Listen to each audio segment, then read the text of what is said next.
While we're on this topic, because I think that you, Dan, are like the best at managing your schedule and like making sure that your boundaries are not crossed and that, can you just kind of elaborate how you structure it in a way that you can still be as productive as you are, but also have a life with your family and keep your sanity? I think I need a pen to write this down that way, because I think everybody needs to hear this. It's recording.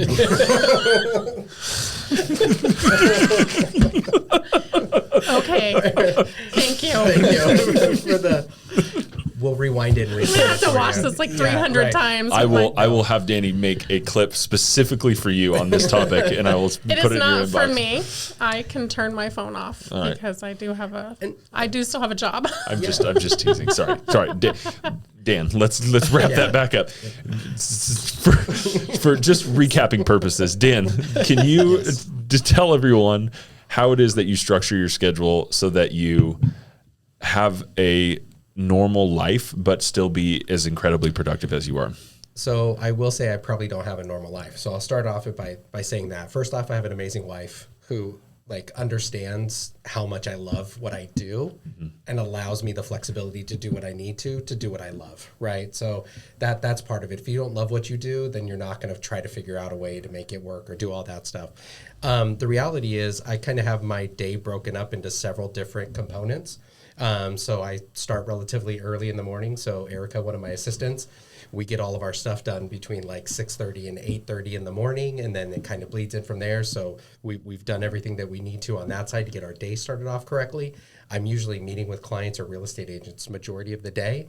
I try to kind of take a break at around 5:30 or so, but I'm back on it from 8 o'clock until my day's done. So until all of my emails are completed, my pre-quals are done, I call it my second shift. That's my second shift. And by God, everything's going to be done before I'm able to sign off, just for me personally. Right. Because, I mean, for one, when you take a break at 5:30, that time is usually dedicated towards to family. Like, so you're there for your kids, you're there for your wife, you guys have family time. Like, without getting too personal, like you guys have game night once a week. I mean, you do stuff specifically for your family, and then once the clock strikes 8 o'clock and everybody kind of settles down, you're back into it and finishing out your day to make sure that you're ready for tomorrow. Correct. And you don't let anything bleed over. Yeah. And then to your point, send a text when I get a phone call or anything like that. I will respond back almost immediately. So unless I'm meeting with a client face to face, then it's the client's time. I may throw in an IM here and there when when they're explaining to me about their situation, but it's the client's time. But outside of that, when I get a phone call, I'm texting my client, hey, I'm sorry I'm not available, but I'm in 15 minutes, in 30 minutes, at 2:15, at 4:15, whatever the time frame is. And then honestly, what it is from that point, as soon as I get a chance to do it, I don't think people utilize their phone enough. I set a reminder to call that person. Right. And I do it. Hey, Siri. Hey, Siri, call Robin Lasky. Yeah. Yeah. Set an alarm for 3 p.m. to, do whatever. And so I do that very regimented that allows me to be able to not miss anything. Yeah.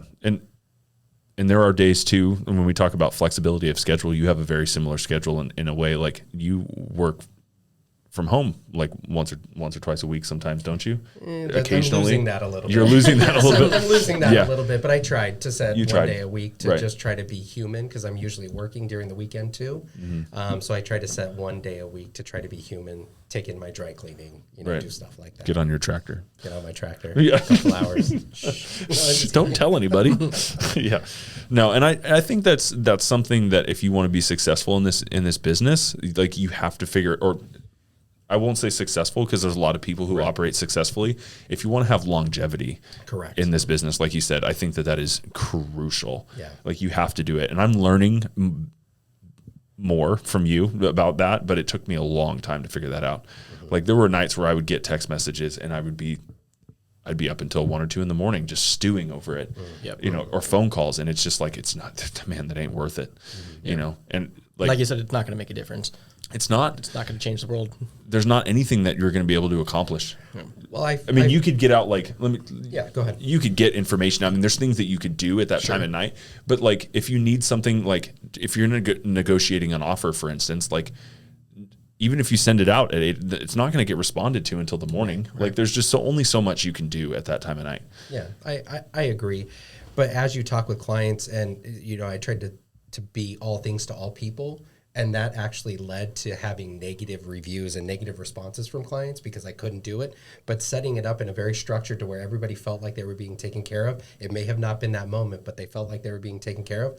My reviews and my response from clients have improved vastly by not trying to play whack-a-mole for everybody, but give everybody their due, has changed the business model drastically. Yeah.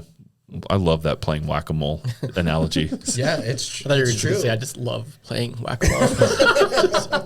That's really what happened, but God, I hit him really hard too. Does somebody have a bigger hammer for this thing?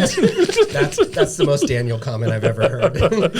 I'm totally a bigger hammer guy. Dan, it doesn't fit. Give me a bigger hammer. Just using those hands of yours. Yeah, these big gorilla paws, these things. Good grief.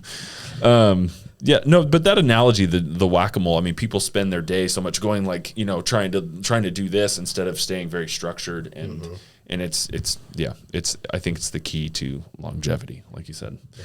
So anyway,